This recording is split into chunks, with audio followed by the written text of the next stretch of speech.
Hello guys, magandang araw. This is Rosetan Channel again.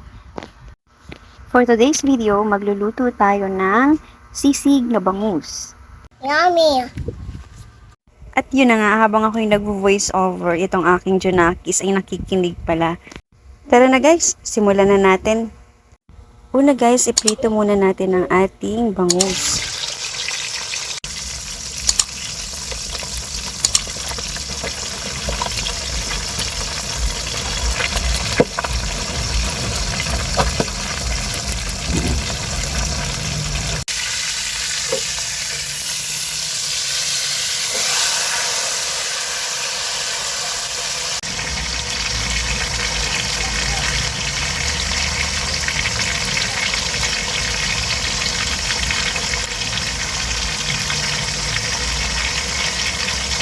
Ito na guys ang ating bangus after natin na maprito.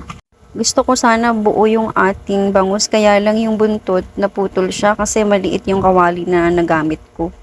Tatanggalin natin ang laman ng ating bangus guys kasi tatanggalin natin yung tinik niya. Para naman pag kinain natin ang ating sisig na bangus ay walang sagabal sa pagkain natin, 'di ba? Alam niyo ba guys, habang naghihimay at nagtatanggal ako ng tinik nitong ating bangus, naisip ko, bakit ba pinahihirapan ko yung sarili ko pwede namang ulamin ng ganito na lang. Sabi nga ng asawa ko, kung gusto mong kumain ng masarap, dapat paghirapan mo. Ito na guys, natanggal ko na ang lahat ng tinik ng ating bangus. Next natin gagawin guys ay ilagay na natin ang ating butter at sisimulan na nating magluto ng ating sisig na bangus. Ilagay na natin ang ating bawang at sibuyas. Igisa lang natin guys ang ating bawang sibuyas sa ating butter and then ilagay na rin natin ang ating bangus. Haluin lang natin guys ng mabuti para ang aroma ng ating bawang at sibuyas ay manuot sa ating bangus. Naglagay nga din pala ako guys ng soy sauce para maganda ang kulay ng ating sisig na bangus. May lasa na kasi ang ating bangus guys kasi nung pinrito ko siya, nilagyan ko siya ng asin. Halu-haluin lang natin guys para yung kulay ng ating toyo ay kumalat sa ating bangus. Ayan, okay na yung ganitong kulay guys. Next guys, naglagay din pala ako dito ng paminta.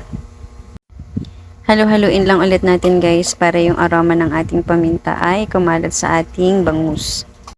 Oo nga pala guys, sa mahinang apoy lang natin siya lutuin para naman hindi masunog ang ating bangus. Naglagay nga din pala ako dito ng 8 piraso ng kalamansi. Haluin lang natin to guys ng mabuti para yung lasa ng ating kalamansi ay kumalat sa ating bangus.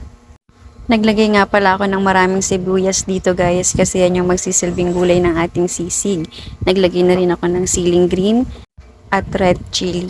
Naglagay din nga pala ako dito guys ng spring onion para naman maraming gulay ang ating sisig na bangus. Kung mapapansin nyo guys, konti lang yung sili na nilagay ko kasi meron akong mga bata na kakain. So para hindi siya masyadong maanghang, konti lang yung nilagay kong sili. Next guys, ilalagay na natin ang ating mayonnaise. Real mayonnaise nga pala yung nilagay ko dito guys. Mas gusto ko kasi itong mayonnaise na to guys. Yung tipong hindi ka ipapahiya, mapapalaman man or sisig. Char. Ayan guys, halu-haluin lang natin siya hanggat kumalat ang ating mayonnaise sa ating bangus. To be honest guys, naaamoy ko na yung ating sisig. Sobrang bango niya guys. Naglagay nga din pala ako dito guys ng chicharon para naman kapag kinain natin merong konting crunchy ang ating sisig bangus. Isa pa pang padami din to guys sa ating sisig. Sobrang bango niya guys, naaamoy ko na yung sisig na amoy. Pwede nyo tong itry guys, sobrang perfect niyang pangpulutan. Pang ulam guys. Magugustuhan to ng inyong mga ng inyong mga anak, ganun.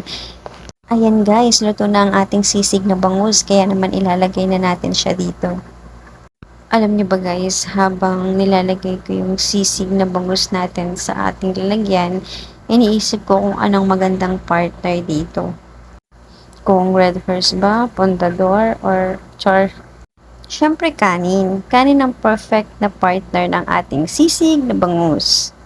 Yun lang guys. Thank you for watching. Thank you Lord sa lahat ng blessings.